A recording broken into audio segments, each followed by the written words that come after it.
Bonjour à tous et bienvenue dans cette vidéo qui va vraiment vous permettre à vous, professionnels du bâtiment, de comprendre la différence qu'il y a entre Google et vos réseaux sociaux d'une manière globale, Facebook, LinkedIn, TikTok, etc., etc., pour votre stratégie d'acquisition.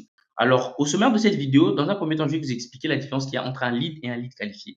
Si vous comprenez ces deux termes, vous allez comprendre l'essence même de votre présence en ligne. Vous allez comprendre pourquoi même, en fait, vous créez du contenu, pourquoi vous travaillez à être en ligne. Ok. Parce que tout le monde semble comprendre pourquoi, mais sans vraiment comprendre pourquoi. Alors, je vais aussi vous parler de la différence qu'il y a entre votre stratégie de positionnement et votre stratégie d'acquisition. Parce que sur Google, vous travaillez votre positionnement, mais sur Facebook et sur vos autres réseaux sociaux, vous travaillez sur votre acquisition. Alors, c'est vraiment de ça qu'il sera question dans cette vidéo. Il va être question de confronter vraiment Google et vos réseaux sociaux et ce qu'ils vous apportent chacun à leur niveau. Alors, commençons tout de suite par définir qu'est-ce que c'est qu'un lead et qu'est-ce que c'est qu'un lead qualifié. Quelle est vraiment la différence? Alors, un lead, c'est simplement une personne qui accepte d'être contactée. Retenez ça vraiment comme ça. C'est vraiment aussi simple que ça. Un lead, c'est juste quelqu'un qui va donner des informations personnelles. Ça va être adresse email, nom, prénom, adresse, numéro de téléphone, tout en manifestant l'accord, en fait, j'ai envie de dire, de se faire contacter pour une proposition d'offre de produits ou de services. OK? Alors, un lead qualifié, à contrario, c'est un contact, c'est-à-dire c'est un lead, mais qui manifeste un intérêt. OK? Donc, c'est un contact qui a manifesté déjà un intérêt pour le produit ou le service qui va être proposé dans la suite. Vous pouvez avoir un lead, mais qui n'a pas forcément d'intérêt pour ce que vous avez à lui proposer. Tout comme vous pouvez avoir un lead qui manifeste un intérêt différent d'un autre lead qui manifeste aussi un intérêt. Donc, il y a différents niveaux d'intérêt qui font aussi différents niveaux de qualification de votre lead. Pourquoi est-ce que votre lead doit être qualifié? Tout simplement pour faciliter la conversion après. Parce que plus le lead il est qualifié, plus il y a de chances qu'après avoir proposé vos services, qu'il y ait conversion, tout simplement. Alors, ceci dit, maintenant que vous avez compris fondamentalement la différence qu'il y a entre un lead et un lead qualifié, vous devez savoir qu'est-ce que vous recherchez exactement. OK? Alors, lorsque vous travaillez sur votre présence en ligne, vous devez vous poser la question, vous devez faire une introspection, vous devez savoir exactement qu'est-ce que vous recherchez. Vous recherchez lead ou vous recherchez lead qualifié. Dans certains cas, il vaut mieux avoir des leads et dans certains cas, il vaut mieux avoir des leads qualifiés. Alors, qu'est-ce qui vous a été promis? Si vous travaillez avec une plateforme de demande de devis, si vous travaillez avec une agence de marketing digital, quel que soit ce que vous faites, vous devez savoir ce qui vous a été promis et ce que vous attendez en fin de compte. OK? Le processus n'est pas du tout le même. Comment trouver des leads qualifiés et pas juste des leads? C'est pas la même chose. Alors, rentrons tout de suite donc dans le vif du sujet. Parlons donc dans les détails de votre stratégie de positionnement. OK?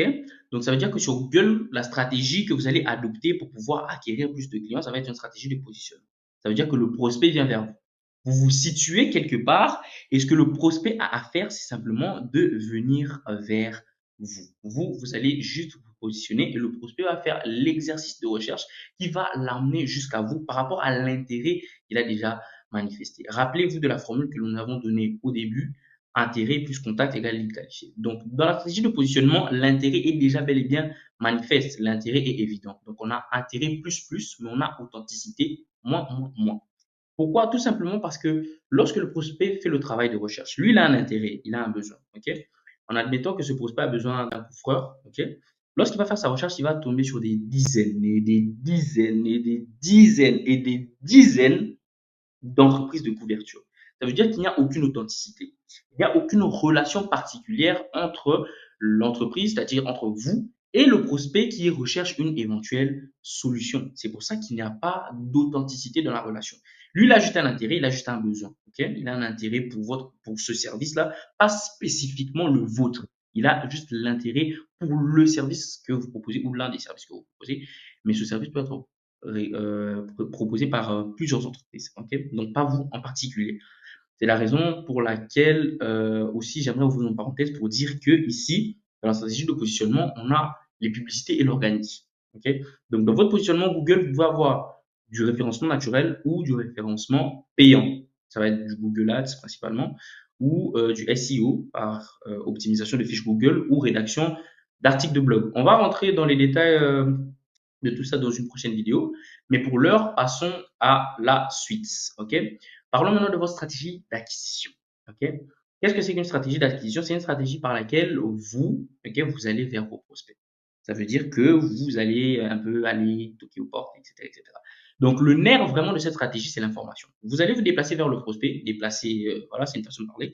Vous allez vous déplacer vers le prospect et lui apporter un maximum d'informations sur ses besoins et sur ce que vous pouvez lui apporter. Et c'est là que la grande nuance se joue. N'oubliez jamais, ok, on reprend encore la formule du lead qualifié, c'est contact plus intérêt.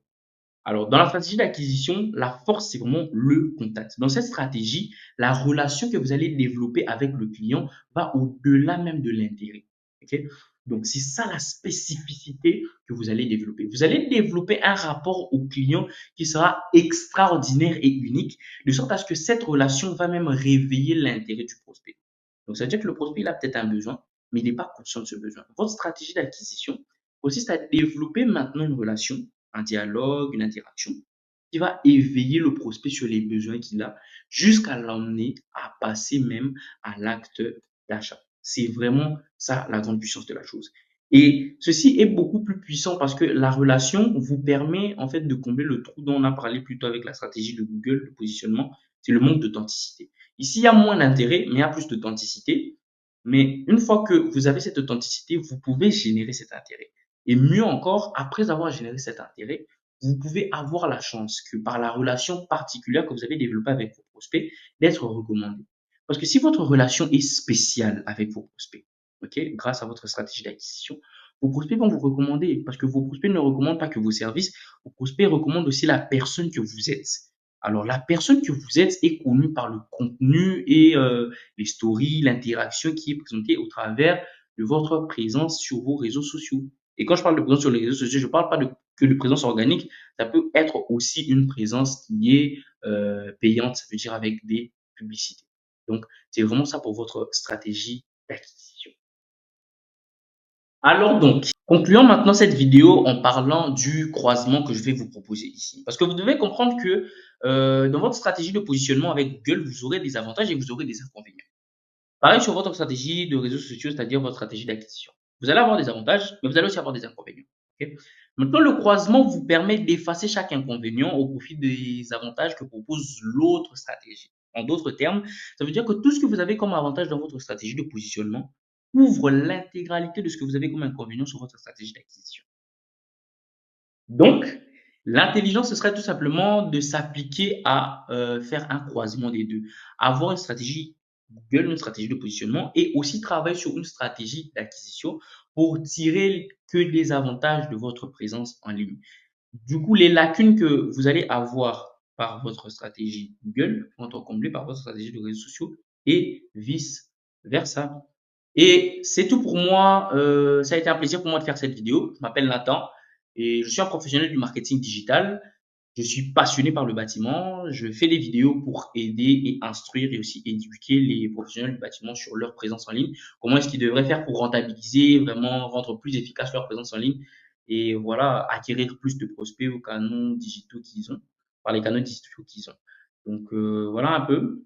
C'était un plaisir pour moi de faire cette vidéo. Bah, je vous laisse et à très bientôt pour une nouvelle vidéo.